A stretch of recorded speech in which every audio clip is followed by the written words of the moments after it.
बिस्मिल्लाहिर्रहमानिर्रहीम। अस्सलामु अलैकुम वरहमतुल्लाहि वबरकातुहू। हज़रत इमाम हुसैन रज़ी अल्लाह अन्हु और शेर का वाक़या। इमाम हुसैन रज़ी अल्लाह अन्हु की शहादत का वाक़या, करबला का वाक़या। 10 मुहर्रमुल हराम को हज़रत इमाम हुसैन रज़ी अल्लाह अन्हु की लाश की हिफाजत करने वाला शेर अबुल हारिस कौन था? इमाम हुसैन रज़ी अल्लाह अन्हु के बचपन में पाले हुए उस शेर को क्यों आज़ाद किया गया था?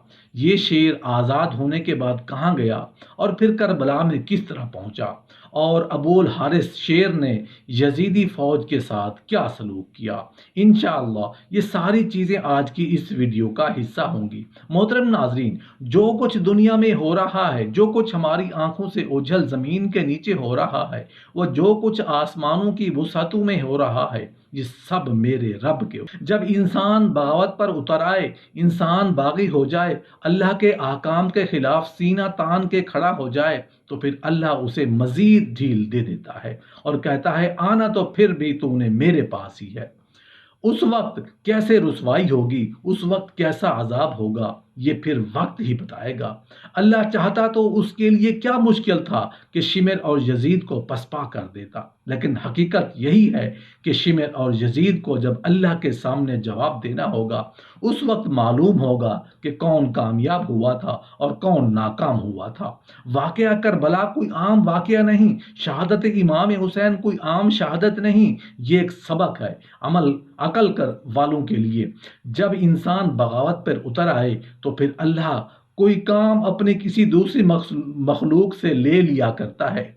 हज़रत इमाम हुसैन रज़ी अल्लाह अन्हु ने एक छोटा सा शेर रखा हुआ था जिसका नाम अबुल हारिस था। उसको मौला हुसैन से बहुत प्यार था, क्योंकि मौला हुसैन का घर मस्जिद के करीब सा था, तो वो शेर बाहर ही बैठा रहता था। वक्त गुजरता गया और शेर जवान हो गया। कुछ सहाबियों को उसकी इतनी तकलीफ और हसद हुआ कि अबुल हारिस को वहां से निकालने का मंसूबा बनाया और सोचा कि इस शेर को मदीने में नहीं रहने देंगे। आखिर वो नबी करीम सल्लल्लाहु अलैहि वसल्लम के पास आए और कहने लगे, या रसूल अल्लाह सल्लल्लाहु अलैहि वसल्लम, हुसैन का शेर जवान हो गया है, हमें डर रहता है कि ये कहीं हमें काट ना ले। जंगल की चीज़ है और जंगल में ही अच्छी लगती है। अय अल्लाह के नबी, इसको जंगल में छोड़ आए। तो नबी करीम सल्लल्लाहु अलैहि वसल्लम ने फरमाया, कल तुमको ये शेर मदीने में नजर नहीं आएगा। शाम को नबी करीम सल्लल्लाहु अलैहि वसल्लम इमाम हुसैन रज़ी अल्लाह अन्हु के पास आए, प्यार किया और फरमाया कि बेटा हुसैन, तुम्हारा शेर तो जवान हो गया है। इमाम हुसैन मुस्कुराए, नाना जान की गर्दन में बाहें डालकर बोले, जी नाना जान, जैसे जैसे ये बड़ा होता जा रहा है, मुझसे मोहब्बत ज़्यादा करता है और मेरे बगैर नहीं रहता। नबी पाक सल्लल्लाहु अलैहि वसल्लम ने फरमाया, हुसैन बेटा, आपके नाना के सहाबी डरते हैं उससे, वो नमाज के लिए आते हैं तो डरते हैं कि ये शेर उनको कोई नुकसान ना पहुंचा दे, बेटा उसे आज़ाद ना कर दें। ये कहना था। इतने बड़े बड़े आंसू इमाम हुसैन के रुखसार पर आए, मगर मुस्कुरा कर फरमाया कि नाना जान, आज का दिन निकाल लें, कल अबुल हारिस शेर आपको नजर नहीं आएगा। नबी पाक सल्लल्लाहु अलैहि वसल्लम ने फरमाया, बेटा हुसैन, आज के दिन क्या करोगे? इमाम हुसैन रोए और फरमाया, नाना जान, देखें शाम हो गई है और ये वक्त किसी को घर से बाहर निकलने का नहीं है। नबी पाक सल्लल्लाहु अलैहि वसल्लम ने मौला हुसैन को सीने से लगा लिया। जब मौला तहज्जुद के वक्त शेर को खुराक देने आए, तो अबुल हारिस ने कहा, मौला अलैहिस्सलाम, आज इतनी जल्दी एहसान? मौला ने सारी बात अबुल हारिस को बताई। तो अबुल हारिस ने कहा, ठीक है मौला हुसैन रज़ी अल्लाह अन्हु, मैं चाहता हूँ, पर एक शर्त है कि फिर एक दफ़ा मुलाकात ज़रूर हो। तो मौला इमाम हुसैन रज़ी अल्लाह अन्हु ने फरमाया कि तारीख याद करो, 21 हिजरी 10 मुहर्रमुल हराम, मैदान करबला के टीले के पास से तुम्हें एक आवाज़ आएगी, बस उस आवाज़ पर चले आना, मुझसे मुलाकात हो जाएगी। अबुल हारिस ने कहा, मौला आवाज़ कौन देगा, क्या आप देंगे? तो आपने फरमाया नहीं। फिर पूछा कि आपका भाई अब्बास अलमदार देंगे? तो फरमाया नहीं। तो फिर पूछा कि इमाम हुसैन आवाज़ कौन देगा? तो आपने फरमाया कि मेरी 4 साल की बेटी सकीना रज़ी अल्लाह अन्हा तुम्हें आवाज़ देगी, या हमारी अम्मा फ़िज़ा रज़ी अल्लाह अन्हा तुम्हें आवाज़ देंगी। آج بھی کربلا میں وہ مقام موجود ہے جہاں کھڑے ہو کر بی بی فضا رضی اللہ عنہا نے ابو الحارث شیر کو آواز دی تھی کہ ابو الحارث جلدی آ، میرے بابا کے لاشے پر گھوڑے بھاگ رہے ہیں۔ مگر ہائے افسوس کہ جب ابو الحارث کربلا کی زمین پر پہنچا تو امام رضی اللہ عنہ کی لاش 7 حصوں میں تقسیم تھی۔ اویس بن عبداللہ کہتے ہیں کہ جب امام حسین رضی اللہ عنہ شہید ہو گئے تو یزید کے لشکر دوبارہ لاش کو پامال کرنا چاہا تو فضا نے جناب زینب رضی اللہ عنہ سے کہا، بی بی ایک روز میں سمندر میں محو سفر تھی کہ میری کشتی ٹوٹ گئی اور میں ایک جریدے پر پہنچ گئی۔ وہاں پر ایک شیر میرے سامنے آ گیا۔ میں نے اس سے کہا کہ اے ابو الحارث، میں رسول اللہ صلی اللہ علیہ وآلہ وسلم کی کنیز ہوں۔ جب اس نے یہ سنا تو وہ راتے ہوئے آگے بڑھ گیا اور راستے کی طرف میری رہنمائی کی۔ آپ مجھے اجازت دیں کہ میں اسے آواز دوں، بلاؤں اور بتاؤں کہ یہ لوگ فرزند رسول صلی اللہ علیہ وآلہ وسلم کے ساتھ کیا کرنے والے ہیں۔ بی بی فضا اس شیر کو آواز دیتی ہیں، اس کے پاس گئیں اور کہا کہ ابو الحارث۔ شیر نے اپنا سر اٹھایا تو فضا نے کہا، کیا تمہیں معلوم ہے کہ یہ لوگ تمہارے امام کے ساتھ کیا کرنے والے ہیں؟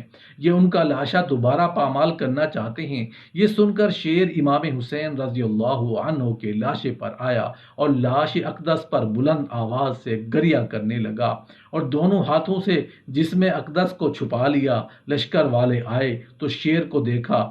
عمر سعد نے لشکر سے کہا کہ یہ فتنہ ہے، اسے جوش نہ دلانا اور واپس لوٹ جاؤ۔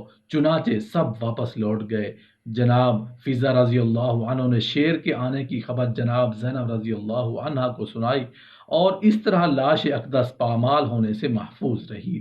واضح رہے کہ یہ شیر ابو الحسن مولا علی امام حسین رضی اللہ عنہ کا پالا ہوا شیر تھا، جو کہ خاندان نبوت کا وفادار تھا اور آج بھی مولا علی سرکار نے سے منسوب ہے۔ جناب بی بی فضا حضرت فاطمہ الزہرا رضی اللہ عنہا کی کنیز تھیں، جنہوں نے رحلت بی بی فاطمہ کے بعد بھی ان کے بچوں کا ساتھ نہیں چھوڑا اور جناب بی بی زینب اور بی بی ام کلثوم رضی اللہ عنہما کے ساتھ ساتھ رہیں اور کربلا میں بھی امام حسین رضی اللہ عنہ کے ساتھ رہیں۔ ان کی بہن اور بیٹیوں کا سہارا بنی، جنہیں امام فضا اما فضا رضی اللہ عنہ کہا جاتا ہے۔ رسول کریم صلی اللہ علیہ وآلہ وسلم نے اپنی ظاہری زندگی میں جناب بی بی فضا رضی اللہ عنہ کو 3 دعاؤں کی قبولیت کی سند بخشی ہے۔ یہ واقعہ کربلا پیش آنے سے قبل وہ 2 دعائیں مانگ چکی تھیں اور ان کی تیسری دعا جو انہوں نے واقعہ کربلا کے لیے سنبھال رکھی تھی، لاشا امام حسین رضی اللہ عنہ کو ایک بار پامال کے بعد دوبارہ پامالی سے بچانے کے لیے ابو الحارث یعنی شیر فضا کو بلوایا جانا تھی۔ سلام رسول اللہ صلی اللہ علیہ وآلہ وسلم پر اور سلام امام حسین رضی اللہ عنہ پر اور ان کے پاک خون پر اور اہل بیت پر۔ محترم ناظرین، یزید نے نواسہ رسول کو قتل کروا دیا اور وہ یہ سوچتا تھا کہ اس ظلم سے عرب کے سارے لوگ میری بیعت کریں گے، میرے سامنے جھکیں گے، کوئی بھی میرے خلاف حسین کے بعد سر نہیں اٹھائے گا۔ لیکن جناب جب رسول اللہ کی بیٹیاں قید ہو کے کوفہ و شام کے بازاروں میں گزریں تو ان کے خطبے سنتے سنتے لوگوں نے مردہ ضمیر جاگنے لگے اور یوں یزید کے خلاف بغاوت پیدا ہو گئی۔ ہر کوئی یہی سوچنے لگا کہ اسلام اللہ کا دین ہے، محمد مصطفیٰ اللہ کا رسول ہے اور یہ خاندان اللہ کا محبوب ترین خاندان ہے۔ جس نے اس کے ساتھ ظلم کیا اس کو بادشاہ کہنا سب سے بڑا گناہ ہوگا اور یوں مدینے والوں نے یزید کی بیعت سے انکار کر دیا۔